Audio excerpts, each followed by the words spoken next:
You can change the owner. You can kick out the cheapest, worst owners in the world and get the richest man on earth. Right. And now what are they doing? Selling pieces off, saving money, and now punting a season next year, according to Max Scherzer. Now, I'm glad I know that information, but Max Scherzer, can you shut your mouth already? I mean, you come here, you're flat out terrible in the biggest moments. They're paying you $40-some-odd million to suck. You have private conversations with the owner and the GM. He just blurt it all out in press conferences. This was a really, really bad day for the New York Mets yesterday, and now we're going to be staring into a season in 2024 that will mean nothing. Another one of these 75 to 78 win seasons where the place is empty in September, and all we're doing is looking forward to year 2 of Aaron Rodgers and the Jets, and if Brian Daboll can continue to make Daniel Jones into a good quarterback. Good morning, Joe. How are you? I'm just, you know what, bro? It's good to see you again, buddy. Yes, of course. This isn't, the Tom Seaver trade in 1977. This is not, for me anyway, the day they let Darryl walk away in 1990. Right. But yesterday was, what can you say? I didn't want to see Verlander go. I did not want to see that. And when they made that deal, that told me that's it. They are punting on next year. And now, after hearing the stuff about what Scherzer had to say, forget, you're not even going to go after. You can't tell me, how do you sell the Met fans? You got all the money in the world if you're Steve Cohen, and you're not going to go at the very least make the biggest offer next year for Ohtani? Yeah, it's not going to happen. What, are you kidding me? According to Max Scherzer, Billy Eppler told him that he's not going to go after any premium free agents next year, and they're gearing up for 2025 and 2026. And Steve Cohen apparently co-signed on that because Max Scherzer in his press conference says that Billy Eppler tells him that they're not doing anything for next year as far as big free agents. And he says, well, that's different than what I've heard from Steve, so let me hear that from Steve. So he goes and has a private conversation, we thought, with Steve Cohen, and Steve Cohen says the same thing, that basically next year means nothing. Unbelievable. This is so typical Mets. This is why they never win. How else can you say it? Really. This is why this franchise never wins. It's mind-boggling. Everybody's gone. Robertson's gone. Scherzer's gone. Verlander's gone. They got rid of Canner. They got rid of Tommy Pham. Come on. Unbelievable. Yeah. It's really... And here's the other thing that makes me nuts. Okay, I got to tell you this. This maybe makes me more nuts than anything else. How in the world, and I didn't see much of the game last night because I played golf. I was, I was very tired. The last thing I remember was Francisco Lindor getting picked off first base in the first inning. Okay, at the end of the inning. That's the last thing I remember. Yeah. So this is how, I was just dead last night. Right. But anyway, so what makes me more crazy than anything, how in the world is this kid Mauricio not up? They got this guy Ortega I never heard of playing the outfield. Right. They still got Danny Mendick up here. Where the hell is Mauricio? Yeah, I don't know. It makes no sense to me. Maybe they're thinking back to last year when they called up Francisco Alvarez maybe too early and threw him in that Braves series, and they thought maybe that stunted his growth a little bit. I don't understand. I can only play devil's advocate with that because at this point, rest of the season means nothing. The rest of the season is... So bring him up. Get him some looks at some starting pitching in the Major League Baseball. Get him used to the clubhouse. You're not going to ruin him by bringing him up now. Of course not. I could make a case that throwing Francisco Alvarez straight into the most important series that they had played since 2015 and 2016, I could say that, that was probably not the greatest idea last year, but the season doesn't mean anything now. This is the perfect time for him to come up, and it's the only thing that the fans want to see the rest of the way. That's it. Now, you're right. That's it. It's the only thing you got to look forward to. Yep. The continuing development of Alvarez, who hit another home run last night. He looks like he's going to be a big star. Yep. It does look that way. Beatty's been Vientos, I don't think really his guy. He's got no position, Vientos. Right. He's got to be a DH. He can't play. He certainly can't play third base. And that's all and let me see Mauricio. And how about this kid now?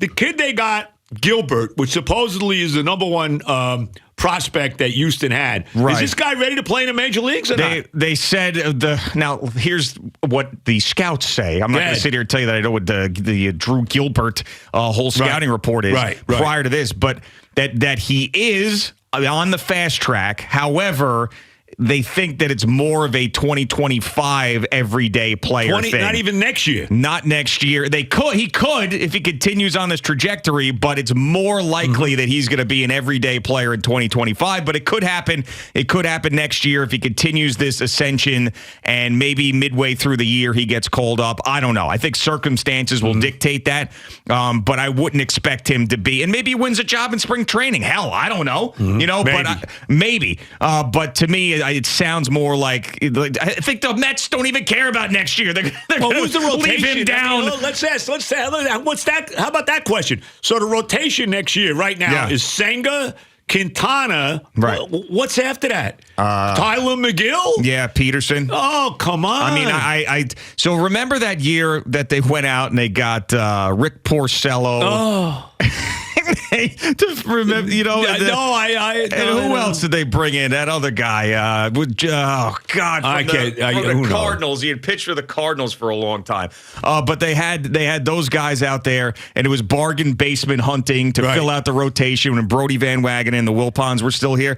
That right there is what I feel like is going to happen with the Mets this offseason, because that's what Max Scherzer told us that Billy Eppler said. Unbelievable. Now, I think that the ability to trade away guys with massive contracts who are old and get big prospects back is an advantage for the Mets and Steve Cohen. So I do like that. And they did save some money, even though they're paying those guys not to be Mets.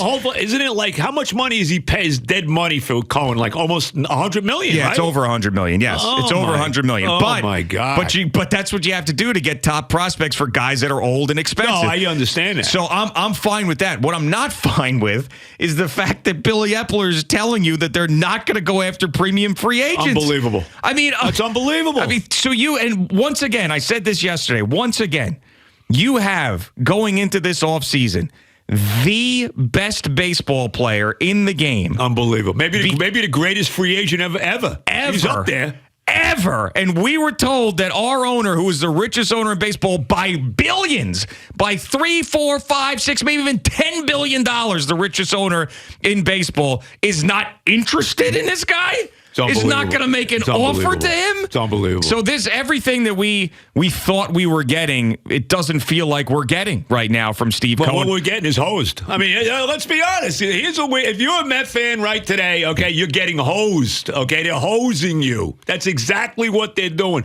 This guy came in here with all this money. We're all going to Uncle Steve. Oh, the Wilpons are gone. Let's throw a party. We're all thrilled, right? Great. He goes out and he spends all this money on a team. Like, oh baby, let's go. Finally got a real owner in here in Steve Cohen. And now, after 1 year, one bad year, he punts on the team. Yeah. I mean, all of it, you're not going to go after Ohtani? How do you not do that? How do you sell the fan base? You just had a fire sale, and now you're selling the fan base? You're going to try to sell the fan base that, well, we're not interested in Ohtani. Come on. No, they're not going to sell that. What they do is they'll tell Max Scherzer that. They'll tell Justin Verlander that. They won't say it to us. Yeah, they won't say it to us. I mean, they'll come out and no. I mean, we're not going to punt on a season. That's a ridiculous thought. Why? Because they need to sell tickets for next year. Right. But Max Scherzer spilled the beans and told us what they're thinking. And now everybody that had season tickets and bought in because this team was on the rise is now probably going to cancel those season ticket plans because they don't want to deal with a season where it doesn't feel like the organization is going to win. Yep. Now you want to be they're even trying to win. That's the problem. Now you want to be the big bad owner that comes in here and bullies everybody around. You need to do both things. What you need to do is get rid of the dead weight, eat the bad contracts, and then reload with spending money the next year. That's how you're the big bad owner. And you build the farm system up with these trades, eat the money, get these prospects back you never would have because you're paying so much salary, and then go into next offseason and pay everybody again and give it a shot. That's being the big bad owner, not retooling, getting money out, not focusing on next year. I mean, think about if you're Pete Alonso and Francisco Lindor. Right. And you hear Max Scherzer say that. Yeah. How do you feel?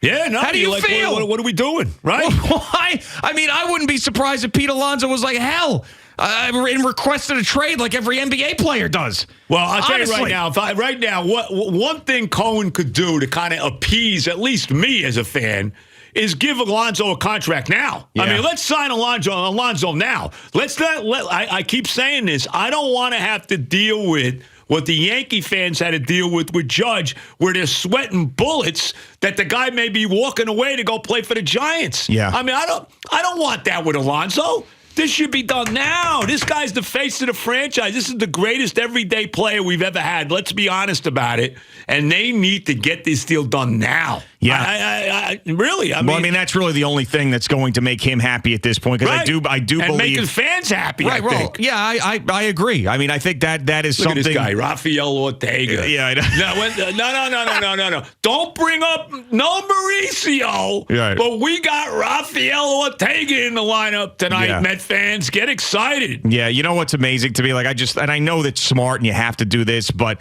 it was reported by one of the Met beat writers that they had all these prospects just waiting there in Kansas City before they made these trades. Just really? Ready to come up? Right. So just like Billy Eppler sits there and is like, we're not going to have a fire sale, but let me stash about 15 prospects in Kansas City just in case. Just in case we have our fire sale, which they absolutely did.